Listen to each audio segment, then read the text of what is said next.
हमारा यूलियन तो बहुत ज्यादा उदास था। वो कहता है सच में छोटी बच्ची, मैं तो अपना चेहरा भी तुम्हें दिखाना नहीं चाहता, मैं सच में यकीन नहीं कर पा रहा, मैं इतना पैथेटिक था। तो उसकी बहन कहती है क्या? बिल्कुल नहीं। रोजी कहती है भाई तो ऐसा बिल्कुल भी नहीं कर सकते। और वो सोचती है लेकिन अभी भाई ने जो कहा मुझे वो बहुत ज्यादा पसंद आया। तो तब वो कहती है पहले आप कहा करते थे कि मैरिज एक वेपन की तरह है और आप उसको चूज करेंगे, लेकिन अब अच्छा लगा कि आपको लगता है वो आपका चाइल्ड हो सकता है, लेकिन फिर भी आप उसकी फिक्र कर रहे हैं और आप तो अच्छे डैड बनेंगे। और वैसे भी अभी तो अब वो जरा इमेच्योर है, 19 साल की मेंटल एज है ना आपकी, लेकिन फिर भी मुझे यकीन है कि अगर मेरा कोई नेफ्यू या नीस हुआ तो वो बहुत ज्यादा अच्छी जिंदगी गुजारेगा। तो वो कहता है कि या तो मुझे कंफर्ट करने की कोशिश करी हो। वो कहती है हाँ हाँ भाई मैं आपको कंफर्ट करने की कोशिश कर रही हूँ, और उसके पीठ पे थपकी देती है। और वो सोचती है एनीवेज, लेकिन वो सिसाल यहाँ पर आई क्यों है काउंट की स्टेट में? लेकिन रिग्रेशन से पहले तो ऐसा कुछ नहीं हुआ था, तो अभी क्या डिफरेंट है? वो सोचती है कुछ ऐसा जो रिग्रेशन से पहले नहीं हुआ था लेकिन अभी हो गया है। तो तभी वो कहती है एक मिनट, मुझे पता है क्या हुआ है। और तब वो कहती है इस वक्त मेरा भाई जिंदा है, लेकिन पहले मेरा भाई मर गया था। मेरी रिग्रेशन से पहले ओरिजिनली नोआर्ट फैमिली वो तो तबाह होना शुरू हो गई थी जब मेरे रिलेटिव्स ने उस पर कब्जा कर लिया, और अब अगर मेरा भाई सक्सेसर बन गया जैसे प्लान किया गया था तो सिचुएशन बिल्कुल चेंज हो जाएगी। तो वो सोचती है एज एक्सपेक्टेड वो मेरे भाई को टारगेट कर रहे हैं ना, क्योंकि उस इंसिडेंट के बाद मेरे भाई की मेमोरी चली गई थी और उसने अपने आप को सेहतमंद करने में फोकस किया था, इसलिए वो कभी भी मेंशन से नहीं निकला था और उसने कभी किससे बात नहीं की थी। लेकिन अभी मेरे भाई की मेमोरी तो गई है लेकिन वो बिल्कुल ठीक हो गया है। तो क्या पता वो अपनी मेमोरीज को वापस पा ले या फिर फ्यूचर में दोबारा से हीर बन जाए। और वो लड़की सिसाइल वो यहाँ पर इसीलिए आई है ताकि मेरे भाई की जान ले सके, इस अपॉर्चुनिटी का फायदा उठा सके। तो तब वो खड़ी होती है, वो कहती है नहीं ऐसा कुछ नहीं हो सकता, मैं ऐसा कुछ नहीं होने दे सकती। तो तब वहां से आने लगती है। तो उसका भाई कहता है ओए छोटी बच्ची क्या हुआ, तुम कहाँ जा रही हो? वो कहती है भाई मुझे कहीं जाना है अर्जेंटली। तो वो कहता है क्या, कहाँ पर? वो कहती है हेडी सर जल्दी करो मुझे ग्रैंडफादर के पास जाना है। तो वो कहता है क्या? और हेडी भी कहती है क्या इस वक्त? तो वो कहता है तुम इस वक्त वहां पे क्यों जाओगी? तो वो दिल में सोचती है मुझे पता है कि ग्रैंडफादर को मैं पसंद आने लग गई हूँ, लेकिन फिर भी रात के वक्त ऐसे अनअनाउंस जाना ये अच्छा नहीं होगा। तो तब यूलियन सोचता है वो ओल्ड मैन वो तो बहुत ज्यादा जेनरस लगता है मनी के साथ, लेकिन उसका टेम्पर तो बहुत ज्यादा नेस्टी है, क्या मैं इसके साथ चलूं? तो वो कहती है नहीं भाई आपको मेरे साथ नहीं चलना चाहिए, आपको देखकर वो और ज्यादा अपसेट हो गए। तो हमारी हीरोइन सोचती है मैं सिसाइल को जीतने नहीं दे सकती, वो तो बहुत जल्दी मूव कर रही है और वो तो हमेशा प्रेग्नेंट होने का प्रिटेंड भी नहीं कर सकती। वो कहती है ठीक है अपना ख्याल रखिएगा भाई, और मैं ग्रैंडफादर के पास जा रही हूँ। और वो दिल में सोचती है मुझे ग्रैंडफादर के पास जाना ही होगा चाहे कुछ भी हो जाए। और दूसरी तरफ उसके ग्रैंडफादर का ऑफिस दिखा रहता है जहाँ पे डॉक्टर खड़ा था। वो कहता है लॉर्ड जूलियन को अभी कुछ और महीने रेस्ट करना होगा और फिर वो अच्छे से चल और भाग सकते हैं, और उनकी इंजरी बिल्कुल ठीक हो गई है, सिर्फ उसकी राइट लेग वो थोड़ी सी खराब है, वो भी ठीक हो जाएगी। तो उसका ग्रैंडफादर कहता है क्या वो जल्दी रिकवर हो जाएगा? तो डॉक्टर कहता है जी बिल्कुल, वो तो जल्दी से रिकवर हो रहे हैं, मुझे लगता है उनके लिए ज्यादा डिफिकल्ट नहीं होगा। तो यूलियन का ग्रैंडफादर सोचता है 5 साल, उसने पूरे 5 साल लगाए थे यहाँ का हीर बनने के लिए, यहाँ का वारिस बनने के लिए, और ये सब कुछ उसने अपनी मेहनत से किया था, वो दिन रात प्रैक्टिस किया करता था, इसलिए सबसे ज्यादा स्ट्रॉन्गेस्ट बना था। और तब डॉक्टर कहता है आई बिलीव कि टेम्पल जरूर लॉर्ड यूलियन के एक्सीडेंट में इन्वॉल्व होगा, क्योंकि आपको पता है ना कि कोई भी ऑर्डिनरी इंसान कभी भी लॉर्ड यूलियन के साथ पंगा नहीं ले सकता, वो तो बहुत ज्यादा स्ट्रॉन्ग थे ना।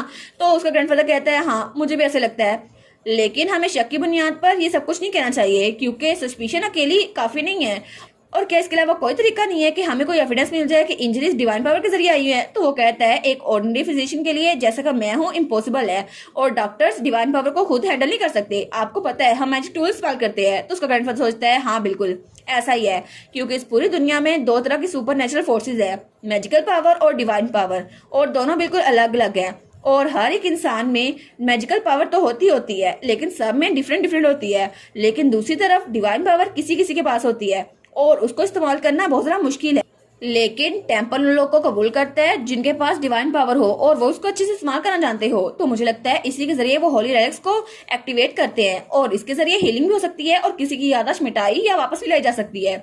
लेकिन ये तो सिर्फ एक गॉसिप है, मुझे खुद नहीं पता ये सच है या फिर झूठ, और अगर उनका कोई ग्रुप यूलन पे हमला कर रहा हो तो मुझे इस बारे में पता करना होगा। तो वो कहता है बाय द वे वो लड़की जो यहाँ आई है जो कह रही है वो यूलन की लवर है, क्या सच में तुम्हें लगता है कि वो सच बोल रही है?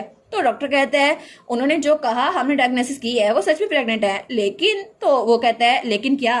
तो डॉक्टर कहता है मैं उनको बचपन से देख रहा हूँ, लेकिन उनका तो वुमेन में कोई इंटरेस्ट नहीं था, वो तो हमेशा उनसे भागते रहते थे और मुझे सिचुएशन में बिलीव नहीं आ रहा। और जब भी कोई बालरूम होता था तो वो लड़के से दूर रहते थे और ऐसा हो नहीं सकता उनकी कोई लवर हो। और वो तो सेल्फिशनेस में डूबे हुए थे और मुझे लगता है कोई भी इंसान उनके साथ नहीं रहेगा क्योंकि वो चाहते थे कोई भी उनके साथ चिपक के ना रहे। और तब उसका ग्रैंडफादर कहता है हाँ हाँ ये तो सच है। तो तभी वहां दरवाजे पे दस्तक होती है तो वहां पे बटलर कहता है माय लॉर्ड, मिस रोजी आपसे मिलने आई है। और वहां पे रोजी थी।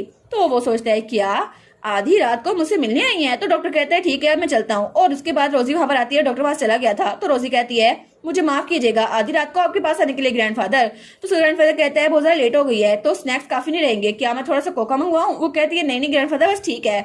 तो तभी उसको देखता है तो वो सोचता है क्या कुछ तो अजीब लग रहा है क्योंकि रोजी वो तो बहुत ज्यादा उदास लग रही थी और थोड़ी टेंशन में। वो सोचता है ये लड़की तो बहुत ज्यादा चालाक है और वो तो किसी को भी अपने सामने टिकने नहीं देती, लेकिन इस वक्त ये ज्यादा उदास क्यों लग रही है। तो तभी रोजी उसके सामने झुकती है। वो कहती है ग्रैंडफादर प्लीज प्लीज मेरी रिक्वेस्ट को ग्रांट कीजिएगा, प्लीज मेरी बात मान जाए। तो वो कहता है रोजी एक मिनट रुको सही। तो वो कहती है नहीं सिर्फ इस बार प्लीज आप मेरी बात सुन सकते हैं ना, ये बहुत ज्यादा डिफिकल्ट रिक्वेस्ट है लेकिन मुझे लगता है ये बहुत ज्यादा अजीब है। तो प्लीज प्लीज इस बार आप मेरी बात मान जाए क्योंकि एब्सोल्युटली इसको होना ही चाहिए और ये सिर्फ आप कर सकते हैं ग्रैंडफादर, मेरे लिए प्लीज इसको कर दें।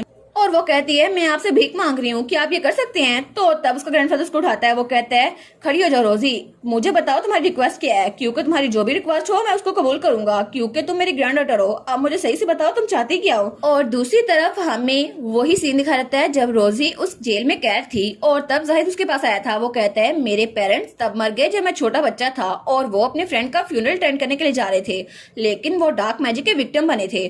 तो रोजी कहती है सच में डार्क मैजिक एग्जिस्ट करता है लेकिन क्या ये टेम्पल के जरिए प्योरीफाई नहीं हो सकता और इसके लिए तो ट्रीटमेंट भी अवेलेबल है ना। तो वो कहता है हाँ बिल्कुल, लेकिन कोई सिंगल प्रीस्ट भी नहीं था टेम्पल में उस वक्त और उसके अलावा अचानक से एक अर्थक्वेक ने रोड को ब्लॉक कर दिया और वो ट्रीटमेंट ले नहीं पाया और उसी वक्त चल बसे। तो रोजी कहती है ओ। तो वो कहता है लेकिन तुम्हें लगता है ये सस्पिशियस है कि वहां पर कोई भी प्रीस्ट नहीं था, हालांकि उनके पास बहुत सारी चीजें थी और बहुत सारे रिसोर्सेज थे लेकिन कोई भी वहां पर नहीं आ पाया। तो रोजी उसकी आंखों से आंसू निकल रहे थे। तो वो कहता है कि आखिर अब तुम क्यों रो रही हो, तुम्हें क्या हुआ है और ये सब कुछ मेरे साथ हुआ था ना तो ये तुम्हें अफेक्ट नहीं करेगा। तो ये बहुत ज्यादा अजीब लगता है। तो वो रोते हुए कहती है आखिर एक छोटा सा बच्चा वो भी तुम्हारे जितना जो बहुत ज्यादा छोटा था, तुम्हें कितना अकेला लगा होगा ना, कितना सैड लगा होगा कि तुम्हारे पेरेंट्स गुजर गए। और मुझे तो ये सुनकर ही ये सब कुछ महसूस करके ही आंखों में आंसू आ गए। मैं तुम्हें कंफर्ट नहीं कर सकती मेरे छोटे से जाहिद, लेकिन फिर भी अगर मैं टाइम में वापस चली गई तो मुझे कुछ भी करना हो मैं तुम्हारे साइड पे रहूंगा।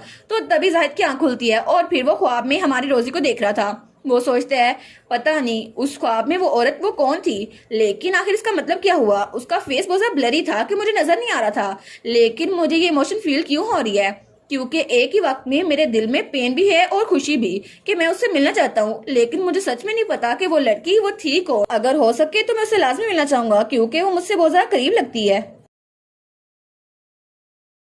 और इसी के साथ ये वाला पार्ट यहीं पर ख़त्म। तो आप लोग बताइएगा आप लोग को ये पार्ट कैसा लगा और वीडियो को लाइक और चैनल को सब्सक्राइब लाजमी कीजिएगा। बाकी वीडियोस का लिंक भी स्क्रीन पर नज़र आ रहा होगा तो काइंडली उनको भी चेकआउट कर ले। और thank you so much for watching my videos. Stay safe, bye bye.